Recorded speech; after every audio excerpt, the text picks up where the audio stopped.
Dymu, rozmary, ale jaké? Bláznivé, jinak to nedovedu říct. Zrazoval jsem ji, že to špatně skončí, ale nedala na má slova a teď má z toho sama strach.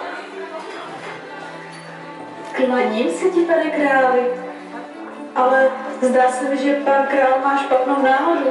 Stalo se něco Vidíte také okolo oči jako Madony. Honzo, jsi připraven na své vystoupení? Už se toho nemohu Kašpárku ani dočkat. Strpení, Honzo. Pravý kopytník to ještě není. Mám tu být, Kašpárku, tak jako včera? Dnes vás to není princezno zapotřebí. A dělá, co dělá, Honza roste na vládku na kusy. Kde je ten chlapík? Chtěl bych s ním zmínit tu látku. Jen jsem s ní drobátko drc a byla ve dvoje. Kdybych ji vzal, jak se patří. Na jeho zlikvidování máš tu správnou sílu a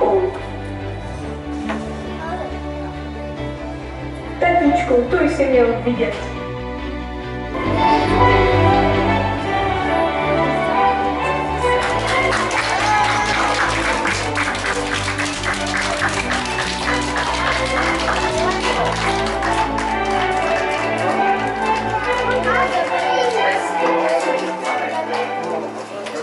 Přijďte zase za 14.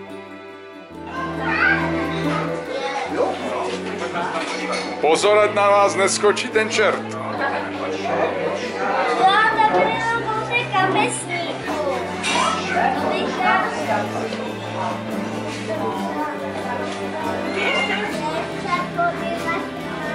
Já taky, jo.